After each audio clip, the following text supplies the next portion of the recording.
Good morning, sir. Good morning, classmate. Before we start our lesson for today, I have scrambled word that you need to puzzle it.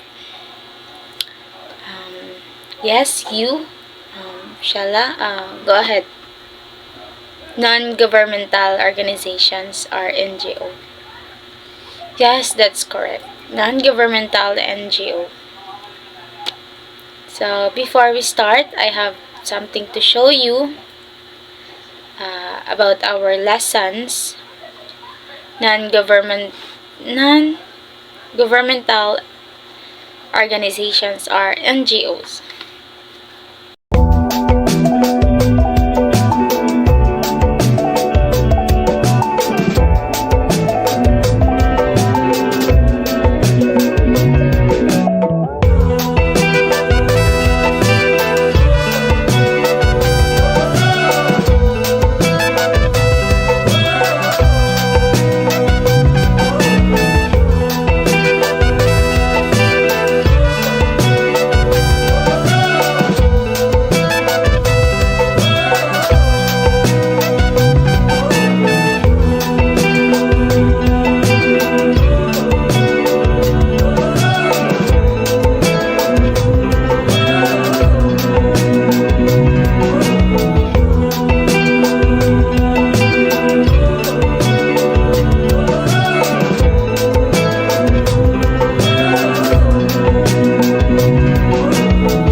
So, base sa inyong napanood, ano yung mga ideyang nakapaloob sa video? At pwede mo bang ipasalay sa iyon?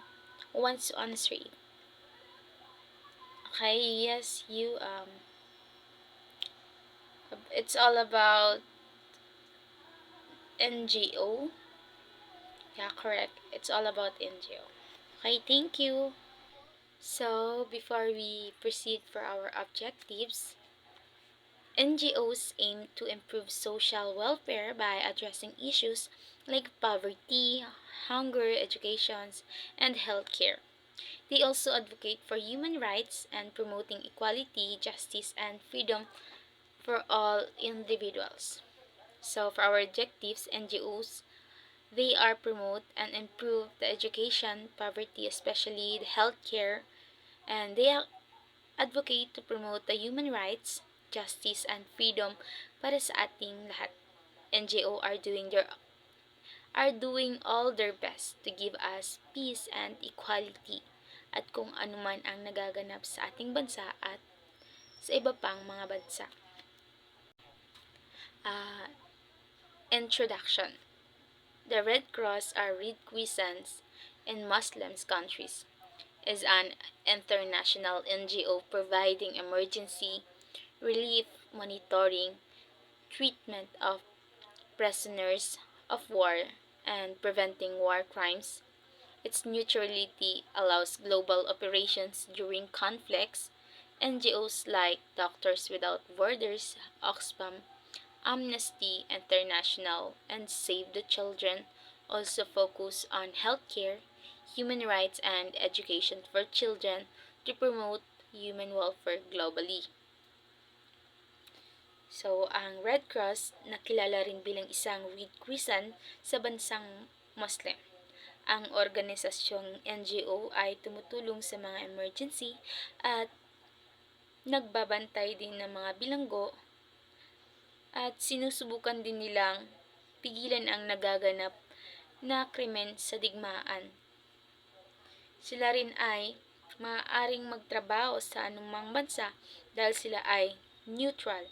Sa madaling silta, sila ay walang pinapanigan basta sila ay may hangarin na tumulong at ang iba pang mga organisasyon tulad ng Doctors Without Borders, sila ay nagbibigay ng mga libreng medical assistance sa lahat ng taong apektado sa disease, outbreaks, natural disaster, and exclusions from healthcare.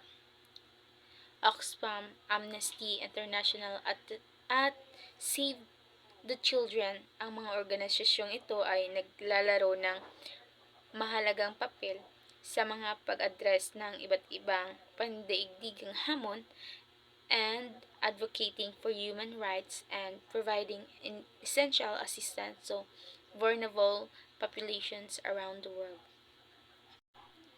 Non-governmental organizations or NGOs. The Red Cross, also known as the Red Crescent in Muslim countries, is an international NGO that provides emergency relief, monitors treatment of prisoners of war, and ensures no war crimes are committed. It originated as an organization to aid wounded individuals during war and remains neutral to assist both sides of conflicts. The Red Cross neutrally allows it to operate globally and gain access to countries in need of assistance. So, the Red Cross is an organization that helps peoples in need during times of war and other emergency. Kilala rin ito bilang isang Red Crescent sa mga Muslim countries. And the Red Cross provides aid to those who are in danger of suffering. Sinusubaybayan rin ng Red Cross kung paano tratuhin ang mga bihag na nasangkot sa digmaan at sinisigurado din nila na walang krimen na magaganap sa panahon ng mga alitan nila. Nagsimula din ang mga organisasyon sa pamamagitan ng pagtulong sa mga sundalong sugatan sa panahon ng digmaan at manatiling neutral o walang pinapanigan hanggang sa ngayon. It means wala silang pinapanigan basta makatulong lang sila sa mga taong nangangailangan ng tulong. This neutrality allows the Red Cross to work all around the world and help people in countries that are in crisis. Halimbawa nito, yung sa edukasyon, they called it Room to Red, kung saan sila ay nagbibigay ng tulong sa mga paaralan na kulang sa access sa edukasyon at aklat. Layunin din ng Room to Read na mapabuti ang pagbasa at kaalaman ng mga kabataan through their program like pagtatayo ng silid-aklatan at pagbibigay ng scholarship at pagtuturo sa mga kabataan. Tumutulong din ang Room to Read na mapalawak ang kaalaman at kakayahan ng mga kabataan para sa kanilang magandang kinabukasan. Apart from the Red Cross, various other NGOs are dedicated to humanitarian efforts worldwide. Doctors Without Borders offers free emergency health care. Oxfam combats famine and disease. Amnesty International advocates for human rights and political prisoners, and Save the Children focus on providing health care and education for children. These organizations work towards alleviating suffering and promoting human welfare on a global scale. This text is talking about the different of non-profit organizations o mas kilalang NGO that focus on helping people in need around the world.